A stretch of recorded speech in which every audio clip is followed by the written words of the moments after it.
عمل الاكزامينشن بتاع الفانكشنز الاكزامينشن طبعا كان عنده دايما حاجه مشهوره جدا the ghost of a dead patient that haunt us do not ask why we did not ignore the latest clinical investigations they ask why we not yet test the urge. يمكن الحكمه اللي قالها من شويه الدكتور المشكله ان احيانا كتير جدا بيجي لنا عيان عنده ريدش كلر فيورين ما بيبقاش عارفين هاو تو ستارت ذيس بيشنت and this is a very common. انا قبل ما اتكلم في الهيماتوريا والكلر فيورين انا عايز اقول ان موست اور كلام الكلمه دي هتلاقيها زي ما الدكتور شاب رسول عشان زي الجورنال اكزامينشن all of our urine analysis information is wrong totally wrong. يعني المفروض انك انت لما بتزامن اليورين تزامن حاجه اسمها فريش بودي يورين. المفروض اليورين افتر ريليشن within 10 minutes not more than that should examine the urine يحصل a lot of change inside this urine.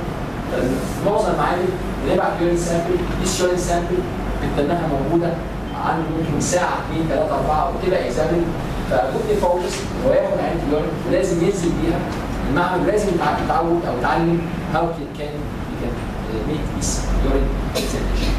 نرجع عند الريد يورين نعمل ايه؟ What shall we do in a case like that? مش معنى ان انا عندي هيماتوريا ان انا بالضروره اسف ريد يورين ان انا عندي هيماتوريا.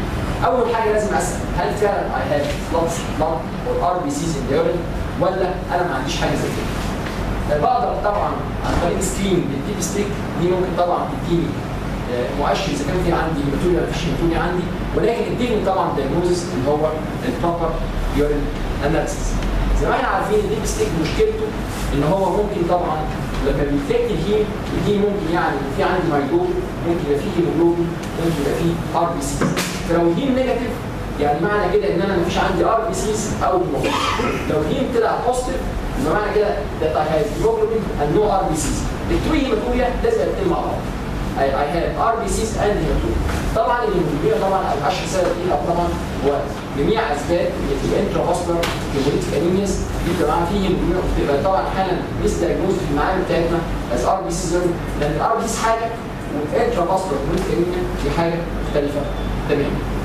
طيب النهارده جالي عيان بريد يورين وانا موجود في المعمل عايز اعرف وات اباوت ذيس يورين بعمل ايه؟ اول حاجه بعمل سنتريفيوجيشن اوف ذيس يورين. اهم حاجه هيديني سيدمنت. لو اداني سيدمنت طلع يبقى معنى كده ان انا اي هاد هيماتوريا. ولكن لو السوبرانيتد ما ادانيش اي سيدمنت السوبرانيتد هو اللي كان ريد بشوف بالديب ستيك.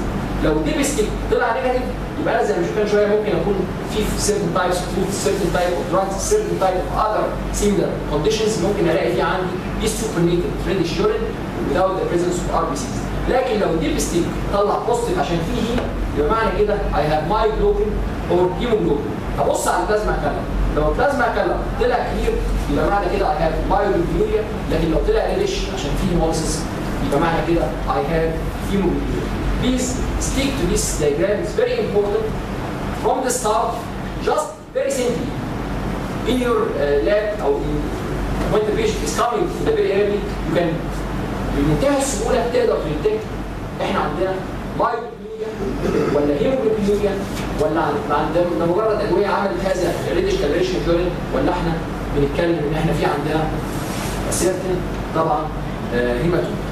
فبليز دونت ميس. في طبعا ما يسمى بالانوسنت هيماتوريا اللي هو ما هياش هيماتوريا بمعنى هيماتوريا هي حاجات شبيهه للهيماتوريا طبعا زي الهيموجلوبينوريا طبعا زي ما قلنا اشهر اسبابها اللي هي الانترافاسكولار هيموليسيس. المايوجلوبينوريا طبعا اشهر اسبابها حاجات كتير جدا. معظم الناس معتقده ان العيان لازم يجي في كراش سندروم عشان يبقى عنده مايوجلوبينوريا وفي الحاله دي سيس ابي رونج. لان احيانا العيان ممكن يجي لك بأذر سيناريوز واحد مثلا يكون عنده هاي جريد فيفر. هاي جريد فيفر ممكن يعمل لك كراش سندروم. العيان جاست ان هو يعمل كونكشن دوت كونتينيوس ده ممكن يعمل لك مايوجلوبينوريا. العيان ممكن لو تعرض لإلكتريكال كارنت ممكن ده يعمل له مايوجلوبينوريا. العيان لو دخل في سيزونز او كونفالجنز ده ممكن يعمل له مايوجلوبينوريا. اند طبعا في اسباب اذرز even myositis sometimes العيان عنده certain neurological diseases او بلاد عامله myositis ده ممكن يعمل مايوجلوبينوريا.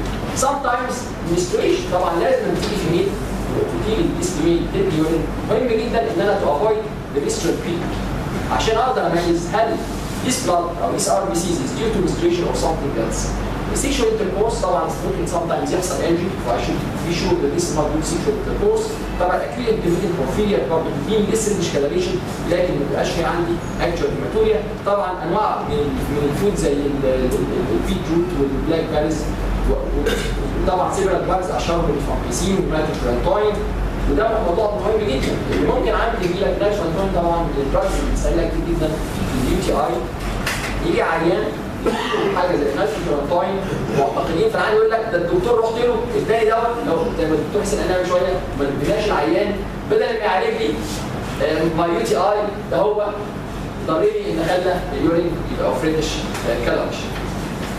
طبعا دي مجرد بعض الاسباب زي ما اتفقنا ان قد تكون بوزيتيف بمعنى كده ماي جلوبين او هيموجلوبين وقد تكون هيم نيجاتيف زي الدراجز اشهرها بقى طبعا مش هقول لك الكلوروكين ديفروكسامين الايدوبروفين طبعا النانستيرويد بتعمل كده الناتفرانتوين اند ريفامبيسين ساليسيليز سلفاسازين اند اذرز. ممكن زي ما اتفقنا تبقى دراجز اند سام تايبس دايز زي سام تايبس بينتس ممكن تعمل نقاشين ممكن فعلا ليهم ريتش كاشير جاست ان هو جيز بينتنج حاجه زي كده. طبعا في ميتابولايز في الميلانين والميثيوجلوبين والبورفين والسام ديزيز سايتوكاينوزيس دي حاجات كلها بتعمل تشينج اوف ذا كلر اوف ذا يورين. فبي شور فيرست زي ما قلنا في اول سكيم احنا عندنا سكيم محدد بالديب ستيك اوف ذا يورين اكزامينيشن اند الكاسكيد اللي شويه لازم نبقى عارفين بنتكلم هل ده جاست ريدش كالوريشن اوف يورين ولا هل هو فعلا I have actually improved؟ حد هيقول لي ايه قيمه هذا الكلام؟ لا قيمه كبيره جدا لان لو ده طلع ريدش كالوريشن اوف ذا يورين انا هوفر اطمن العيان هنصح العيان يعمل ايه؟ هوفر a lot of investigations that means in us ان احنا نمشي زي ما نشوف دلوقتي نسوي investigations مرعبه ممكن تبقى مهمه جدا ان احنا ممكن نسيب البيشنت فمهم جدا ان انا اوفر التايم فاكتور اسبورت العيان سايكولوجيكالي ان انا العيان ده اقل التكلفه بان انا اعرف اذا كان ده فعلا ريدش يورين جاست كالوري ولا هو ان هو جاست ان هو يكون فعلا اكشوال او فعلا هيماتوريا. مهم جدا ده ممكن شخص مرض تاني زي الهيموجلوبينوريا زي المايوجلوبينوريا تبدا تعالج العيان بالطريقه المظبوط بدل ما تسيب عنده فيه اكشوال. طيب ايه بقى الديفينيشن اوف هيماتوريا؟ الهيماتوريا مفهومها البسيط جدا هي the appearance of blood in urine. قلنا في حاجه اسمها red urine. انا مش هقول the presence of red urine. ليش ده definition خاطئ؟ لان red urine زي ما اتفقنا is not red urine.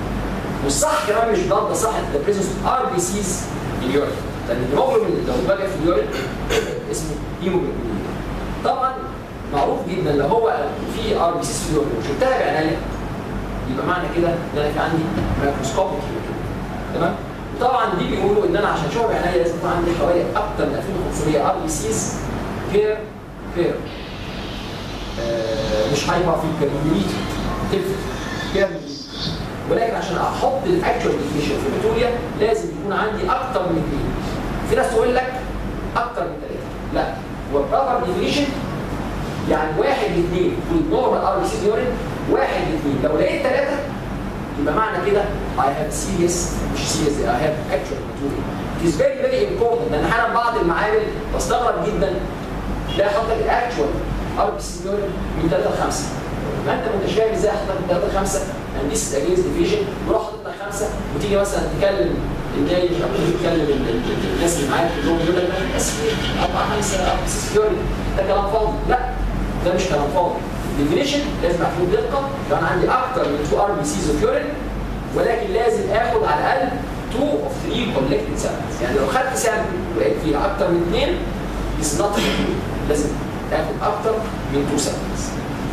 طيب احنا ازاي بنبدا نكلاسيفاي الهيماتوريا؟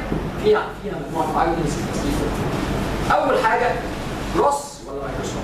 ببساطه جروس يعني انا في ار بي سيز شوف الكلر اوف ذا يورين ريدش اس جروس او مايكروسكوبيك هيماتوريا ده انذر اكسبريشن.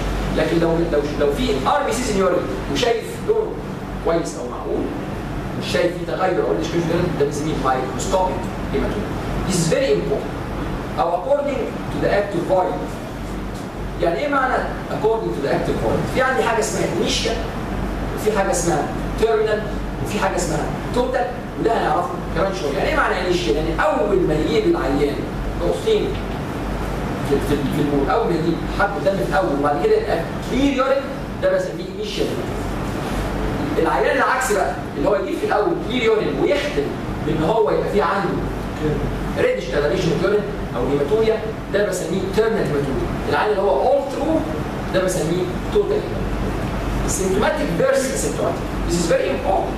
لانك انت النهارده لو انت عندك سيمتوماتيك هيماتوريا ممكن تفكر في حاجه زي انفكشن سايتس، ممكن تفكر في حاجه انك انت يكون في عندك رينال ستونز، ممكن تفكر في حاجه زي بوستيزم او بوستايتس اند اذرز. فالبينفول ميتوريشن او السيمتوماتيك ميتوريشن از فيري امبورتنت. وحالا يبقى سيمتوماتيك العام ماليش شيء من حاجه خالص، مفيش اي بين، مفيش اي فريكونسي اللي هي السيمبتومز اللي قالها الدكتور سيمون من شويه في اليورينيشن او الاكتف ميتوريشن، مفيش اي سيمبتومز خالص. جاست روتين اكزامينيشن بعمل العيان يورين اناليسيس اللي في عنده هيماتوريا اسيمتوماتيك هيماتوريا بيرسيستنت ولا ترانزيت. يعني عندك كل فتره مع الفول اب او عندك جاي باي سيريس يورين اناليسيس واللي قبلها اجنور ديت، كل كلمه دي هنفهم قيمتها بعد كده. هل العيان ده كل ما بيجي يورين اناليسيس شهر 2 3 4 دايما بيطلع فيه هيماتوريا، ولا كانت حاجه جاست ترانزيت هيماتوريا وعدت؟ دي بتفرق عن دي تماما في الابروتش اوف مانجمنت and the approach of investigation of hematuria. Presence of clots. دايما لما يكون في clots معناه ان انا حصل كلوتس هيماتوريا وكان considerable amount of hematuria لدرجه انها عملت كلوتس، طبعا ممكن تعمل لي serious infection، انها تروح قافله لي الليفر، تروح قافله لي اليوريثرا، تعمل لي احيانا بتبقى طبعا ميس دايجنوزس مع موضوع الاستروس. طيب زي ما اتفقنا الميكروسكوبي ده نورمال كلر فيو. الجروس هيماتوريا يبقى تي كلر او كولا كلر او بينك او ايفن ريد، حسب بيعتمد على ايه؟ بيعتمد على كذا حاجه. بيعتمد اول حاجه على اليورين الار بي سيز كميتها قد ايه. بيعتمد الار بي سيز جايه منين؟ كل ما الار بي سيز لما نعرف من شويه دايما التقسيمه الكبيره بتاعت الهيماتوريا هل اوف جلوميرولار اورجن او نون جلوميرولار اورجن. الكلام ده هنعرفه كمان شويه ايه قيمته في التشخيص، ولكن كل ما اليورين يجي من حته اعلى، يعني وليكن مثلا جاي مثلا من اليوريس لاكثر من دي كولا كلر يورين، وكل ما اليورين يجي من حته اوضح زي مثلا اليوريثرا او نيكوف البلادر ده يدي اكثر ريدش كلاريشن اوف ذا ممكن بس 1 مللي من البلد يلون لي اليورين ويديني ريدش كلاريشن اوف ذا عشان اعرف انا عندي which type of reddish coloration او which type of hematuria، لان ده مهم جدا.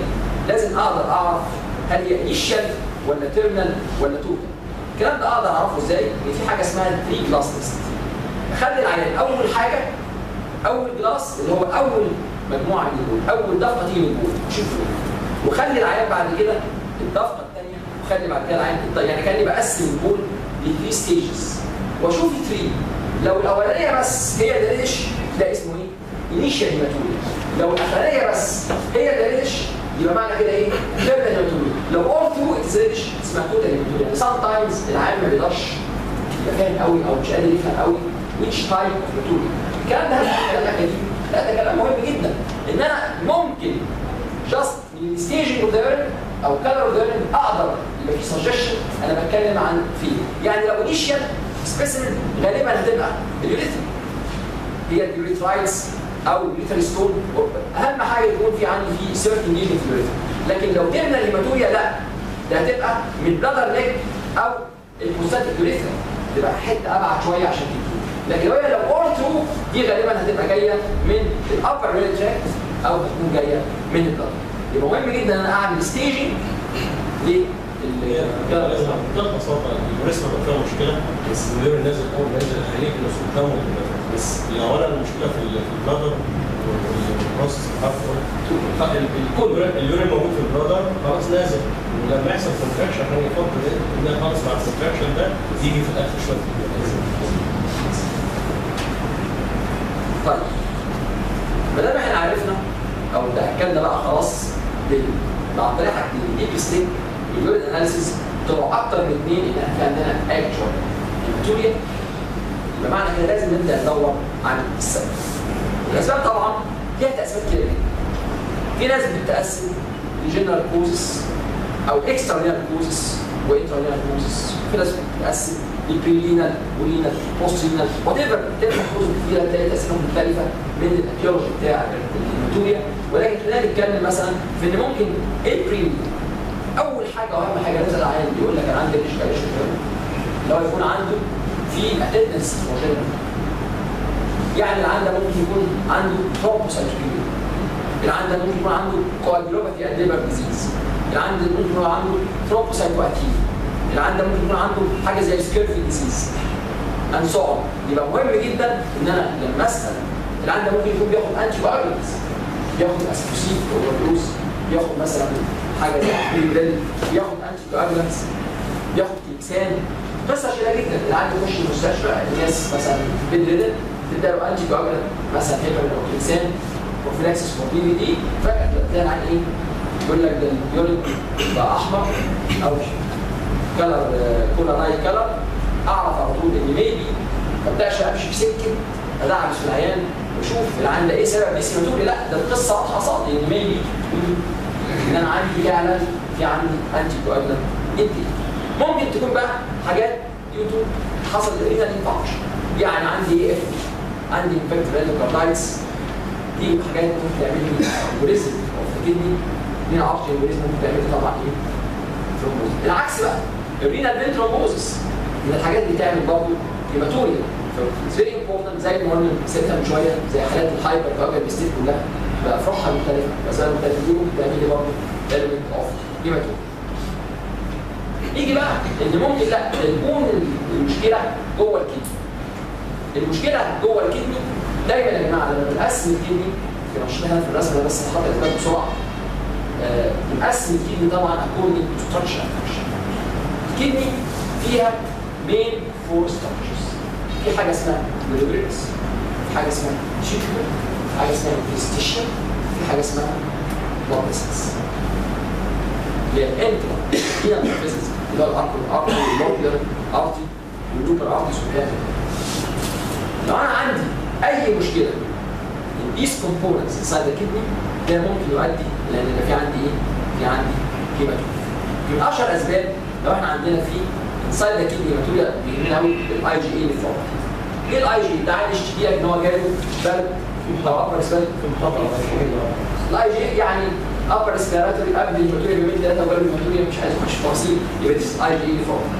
تيم بيزم برين نفروباثي او جراند فاميليا نفروباثي الهيماتوريا دايما بتيجي في التشيلدرن، بتبدا في التشيلدرن ويبقى في عندي طبعا في فاميلي هيستوري وغالبا بتبقى ديسكفرد اكسيدنت مايكروسكوبيك هيماتوريا.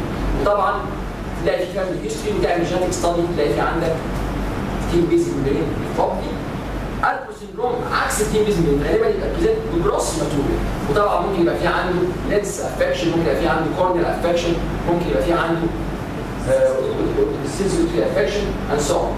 طبعا وصل الكوكال جين عكس بقى الاي جي اي هنتكلم اسبوعين لثلاثه ابر سبيكتر تراك ريكاونت اون سلايدز بيفور ودي طبعا اول تايبس اوف جي ال ممكن تعمل لي الكلام ده كله، يعني النيوروبروتيك ممكن تعمل لي كده، الاف اتش جي اس ممكن تعمل لي كده، الديفرنت تايبس اوف فاسكولايتس ممكن تعمل لي كده، اول تايبس اوف فاسكولايتس ريجلر ماكسومال انترايز اند سو اون ممكن تعمل لي ذيس تايب.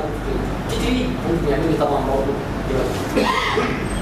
في بقى يورولوجيكال كوزز. طبعا عشان اكمل البيكتشر بتاعت الرينا انا قلت فقط الرينال تايب في بقى all types of tubular diseases سواء allergic سواء drug induced سواء infections دي كلها ممكن تعمل لي هيماتوريا.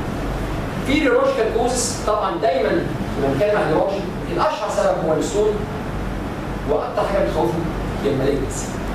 عندي المالجنسي والتيومرز والاذر تايب برضه ممكن يعملوا لي هيماتوريا. ممكن يبقى مش ممكن يوريتيريك زي برضه ستون زي كانسر زي اللومز زي الشيستومايس. ما كانش شيستومايس طبعا ممكن بريزنت عن طريق افكشن ذا بلادر سيلف او يوريتر ممكن عن طريق انها ممكن تافكت الجلورايد سيلف بالديفرنت تايب اوف البلادر والبروستاتيك عن طريق برضه التيومر والبروستاتيك كانسر والكاتراس والسيستايتس والشيستومايس اند سو اون. اليوريثرا اللي فيه يوريثرايد ستون انجري كارسينوما باللوما اند سو اون. ايه الكورنر ستون بتاعي في الدايجنوزيس اوف زي ما كنا سالنا من شويه proper history proper هيستوري دي. يعني اللي عنده مثلا في بدا من زي ما قلنا قبليها مثلا يومين ثلاثه ابر تراك، ده ممكن يفكر في ايه؟ ان هو يكون جاله اي جي. اسبوعين ثلاثه ده ممكن يكون بوست كوبر. اللي عنده بريفيس هيستوري اوف ستونز وعمل قبل كده نزل ستونز، يبقى ممكن يكون ريكارنت ستون فورميشن. اللي عنده يكون هاي ريسك زي مش هنشوف الهاي ريسك بيشنتس، ده ممكن يكون سجست ان عنده يكون عنده كانسر بلادر. اللي عنده يكون بقى عنده انفكشن اوتومين ديزيز زي السكين داش مثلا اللي نخش لاين بيربر. يعني يكون عنده ارثراجيا ارثرايتس سجست ان عنده يكون لوبس ارثرايتس، عنده يكون في عنده اسكيميك او ماسكوليت ulcers، يعني يكون عنده liver affection hepatitis C virus and so on. فعنده بيحتاج very proper history taking. لما ممكن الهيستوري يديك suggestion بتتكلم فين بالظبط. very important برضه حسين يعني سهل لي المحاضره بتاعته لطيفه جدا. الفاميلي هيستوري it's very important ان احنا نشوف هل في family history of stone، هل في family history اللي في عنده other brothers عنده polycystic kidneys او benign familial recurrent هيماتوريا، او اللي عنده يكون في عنده هيستوري اللي في سيكند سيل ديزيز ماشي موجود في العيله، او يكون في سيرتيك كوagulopathy سواء بليدنج تندنسي وعامل هيماتوريا اند سو اون، هيرنج لوس مثلا لو حاله الالكول سندروم اند سو اون. طبعا زي ما قلنا الفيزيكال اكزامينيشن از فيري امبورتنت. فيزيكال اكزامينيشن احنا بنشوف طبعا الفايتال ساينز، هل الهيماتوريا كانت سيفير واجريسيف لدرجه انها عملت هايبوتنشن او عملت سيجنيفيكانت او عملت تاكيكارديا ولا كده؟ مش قوي. هل الاكزامينيشن طلعت فيه جوينت سويلنج وفي بيكتشر اوف ارثرايتس ولا ده ما حصلش؟ هل البي ار اكزامينيشن هنا ان في بروستات انلارجمنت تندنس في مانيفستيشنز اوف بي دي اتش او كانسر بروستات، او ان احنا ممكن يكون في عندي بروستايتس اند سو اون. لازم اخد العيان. انا وانا بكشف العيان لقيت ان في ليفر افكشن وسيروتيك ليفر، فده ممكن يكون انديكيشن ان في عندي ليفر سيروزس. يبقى very important ان انا اعمل proper examination in these situations. زي ما اتفقنا في different examples لحالات مختلفه بنشوفها كتير قوي ممكن تبقى associated with hematuria. يعني عيل عنده hematuria with renal colic، ممكن يكون في عنده renal stone او ureteric stone يبقى عنده هيستوريا. ممكن يكون عندي جاي لي عيان هيماتوريا وفي urinary frequency وurgency and dysuria، يبقى معنى كده ان في عندي bladder او lower urinary tract affection او tuberculosis or tumors. This is very important. ممكن يكون عنده هيماتوريا والإديمة عند هايبرتنشن زي حالات الجي ان والهايبرتنسيف نيفروباثي. ممكن يكون عنده هيماتوريا وانا بعمل اكزامينيشن الاقي فيه زي برضه بشوف من شويه ناس كتير قوي تلاقي فيه ماس انسايد ذا كدني، يبقى يقول لي ده فيه عندي نيوبلازم او عندي بوليسيستيك كدني. ممكن يكون العيان عنده هيماتوريا والسكين افكشن اند هيمورج زي باثولوجيكال ديسوردرز اند انفكشوس ديزيزز. ممكن يكون العيان عنده هيماتوريا مع كالوريا، يبقى اي هاف فيلاريال افكشن. طبعا مش هنا انا اصلا مش عارف لا انت 20 ساعه. نعم مش اسمها 20 دقيقه 20 ساعه يعني خلاص انا اول حاجه اهم حاجه اصلا ما عنديش تايم لا هو المفروض 20 سلايد يعني بس كولوميرال او اكسترا بليدنج ذيس از فيري امبورتنت. هل هو كولوميرال ولا اكسترا بليدنج؟ طبعا ممكن من الكلر اوف لو اكسترا بليدنج يبقى ريدش او بينك، لو بيبقى يبقى ريد او سموكي براون او الكوربورال لاين. طبعا الاكسترا بليدنج ممكن يبقى فيه كلوتس، البليدنج ما يبقاش فيه كلوتس ابدا. في الاكسترا بليدنج فيها ازمايد اقل من نص جرام، في البيرسي اكثر من نص جرام. المورفولوجي طبعا في الاكسترا بليدنج الار بي سي اوف نورمال في المورفولوجي، ولكن في حالات البليدنج بتبقى ديسمورفيك. الكاس يبقى حالات الاكسترا بليدنج ابسنت، ولكن ممكن تبقى بريزنت في حالات البليدنج افكشن. في طبعا اذر رير كوزز اللي في حاجه اسمها يبقى في عندي جاست بايل كوليوبتي وتبقى فيري ديفيكالت تو بي دايجنوست. الهايبر كالسيوريا والهايبر ليمفوزوريا برضه نفس القصه. في حاجات بقى رير ومحتاجه اكستنسيف انفستيجيشنز زي الايلي مالفورميشن والنات كراكر سيندروم واللاين بي هيماتوريا، دي رير سيندرومز ممكن الاقي فيه. طبعا سام تايمز احنا ممكن نحتاج ان احنا نعمل رينال بايوبسي في الحالات اللي هي لو انا في عندي فيها associated بروتينوريا او associated decline في renal function، دي ممكن اعمل معاها البيوبسي.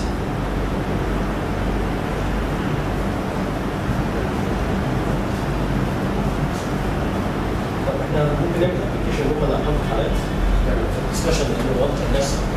انا نفسي الناس يسال فعلا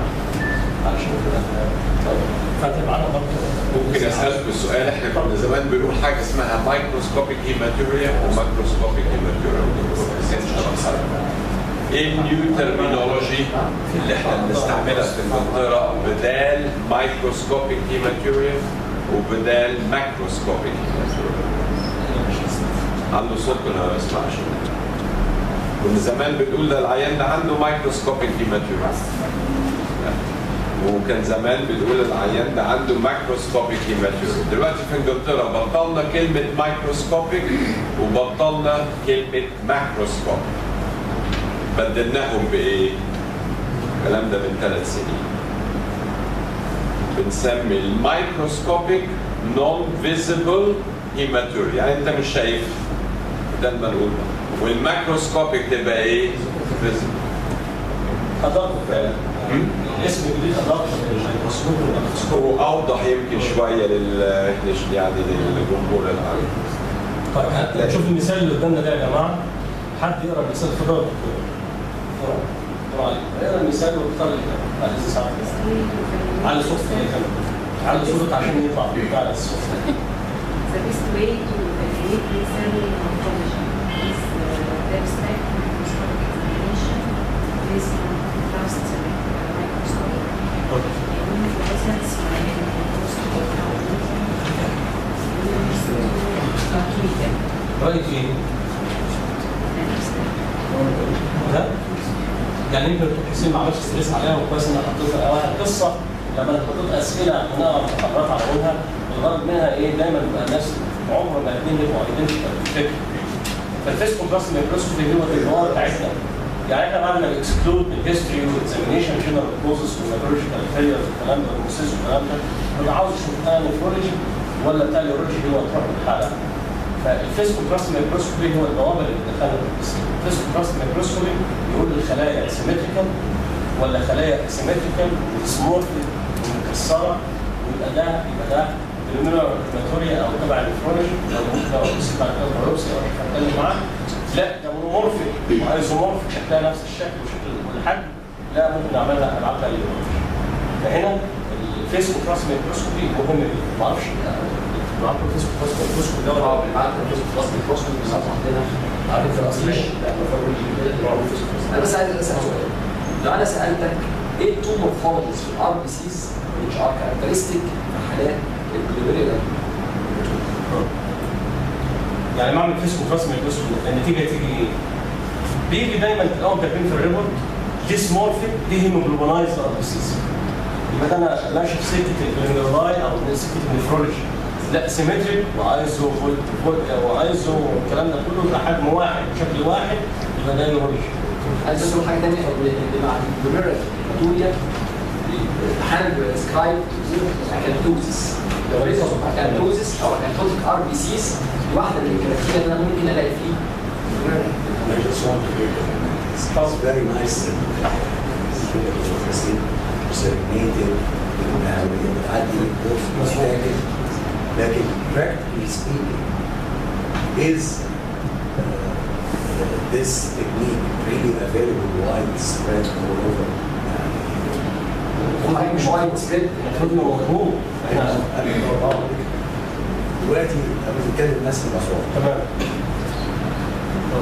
يمكن انت عندك في المنصوره، يمكن عندك سن في مصر العيني،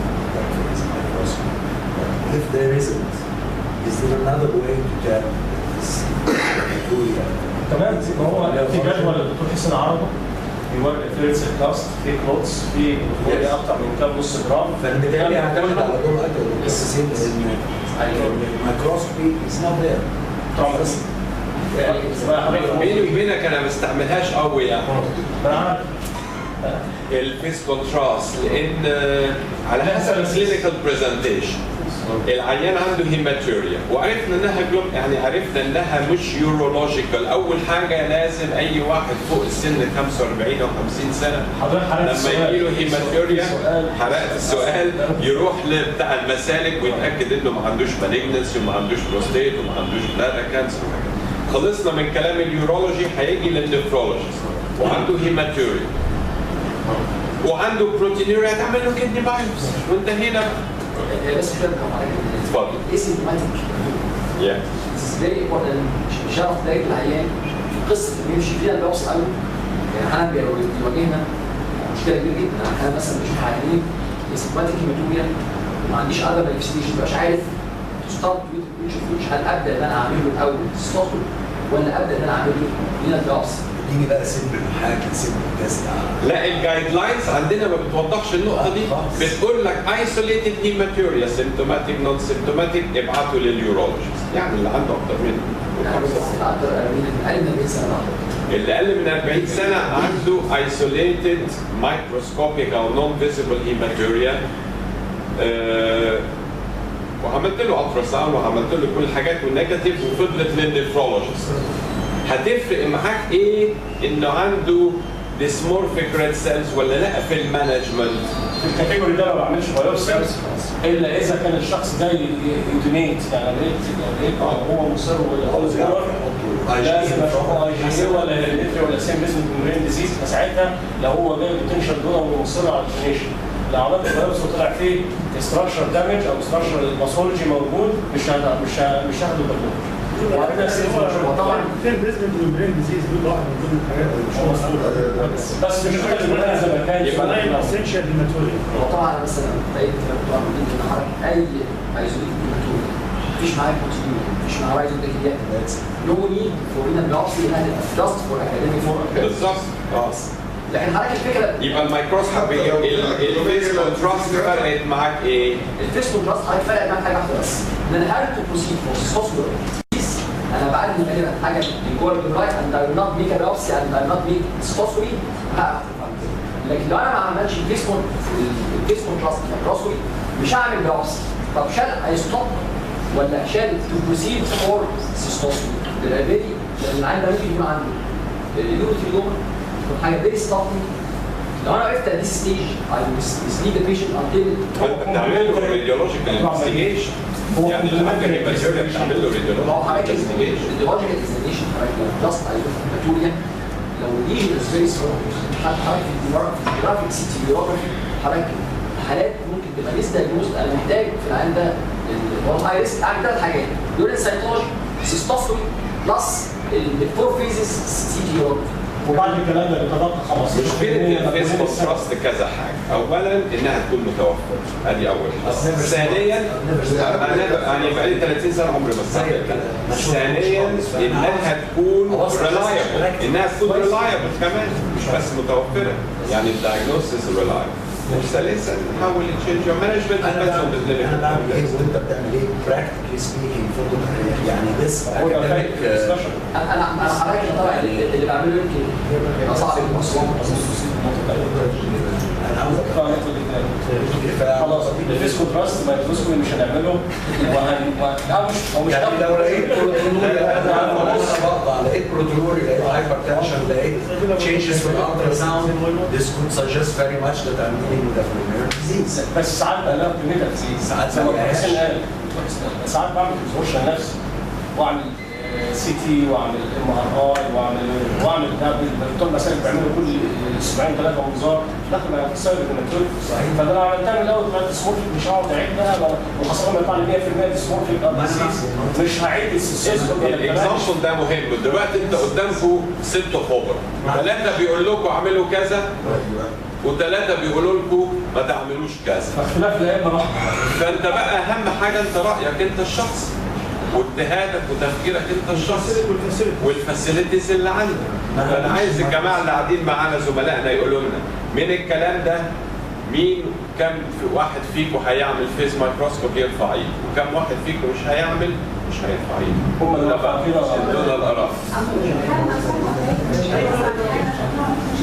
مش موجوده واحد على 30 سنه ولا 35 سنه.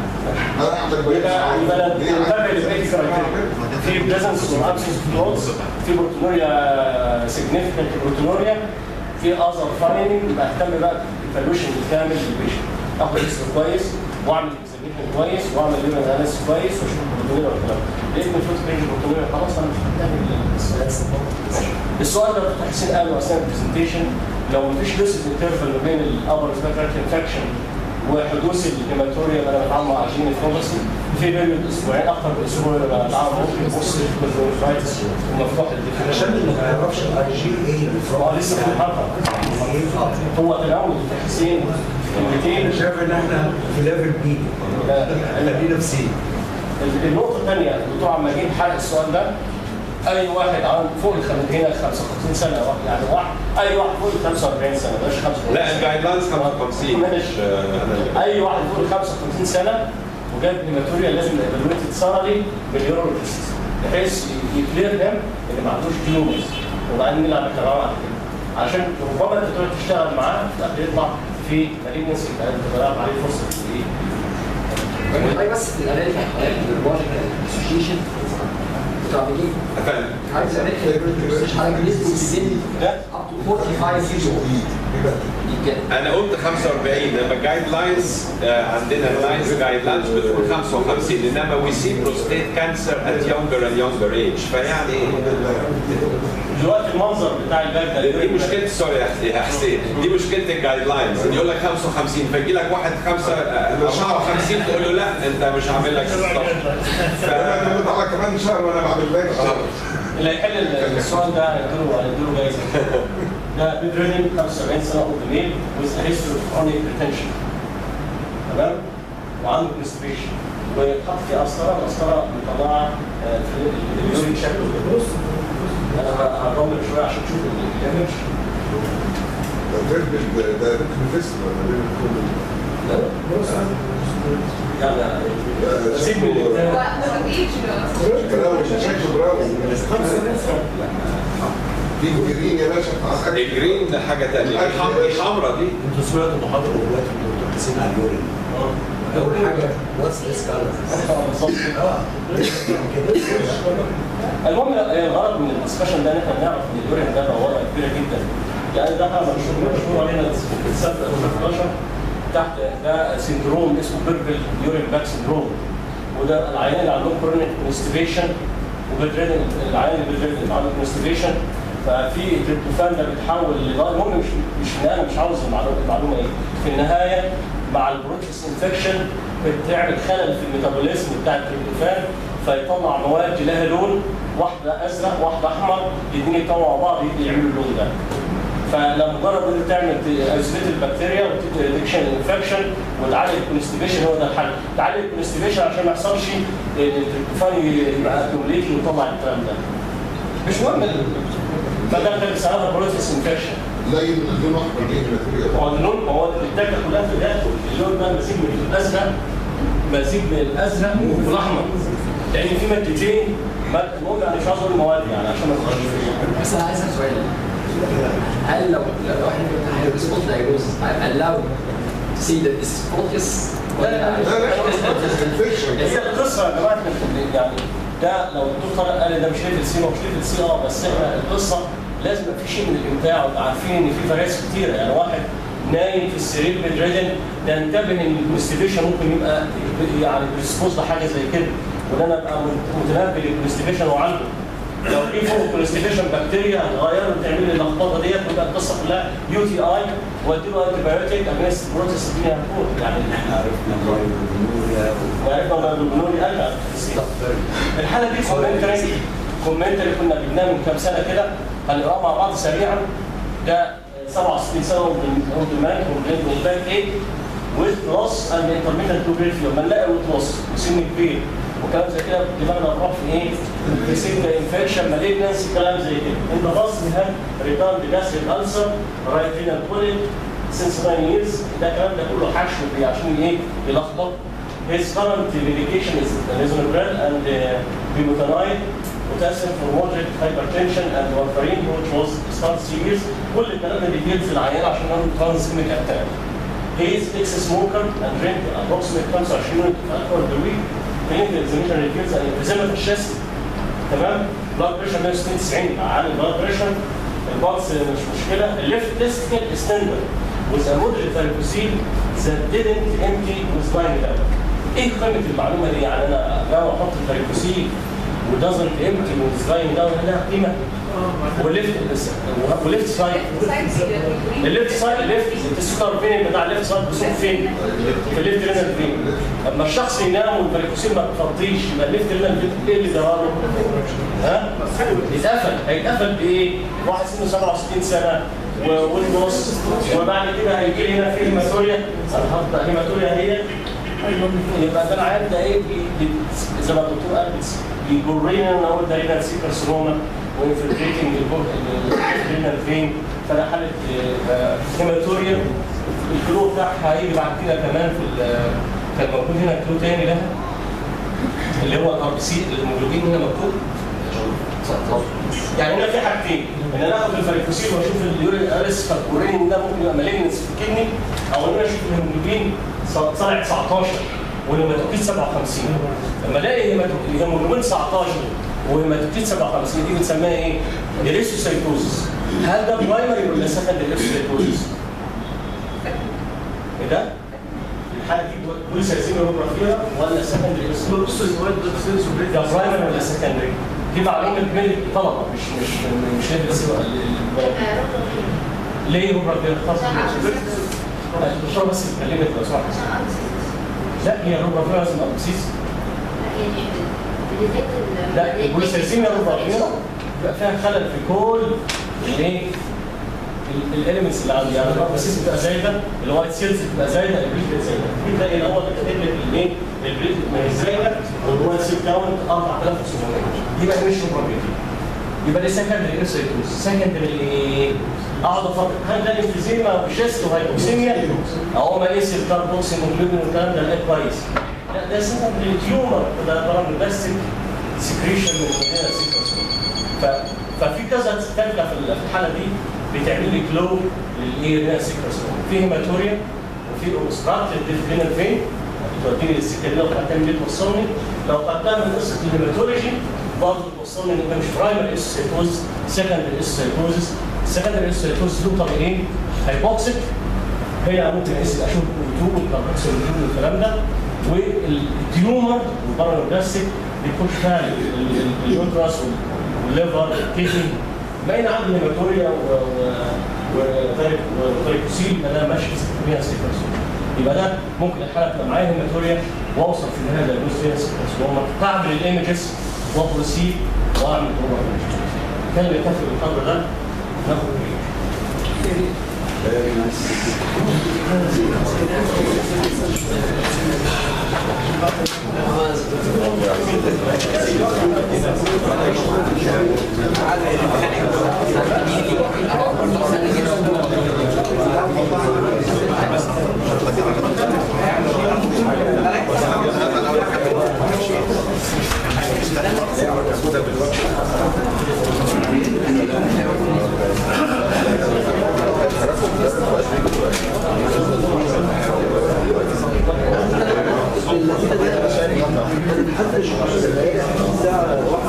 مش عارف انا حلو ولا لا. عارف ليه؟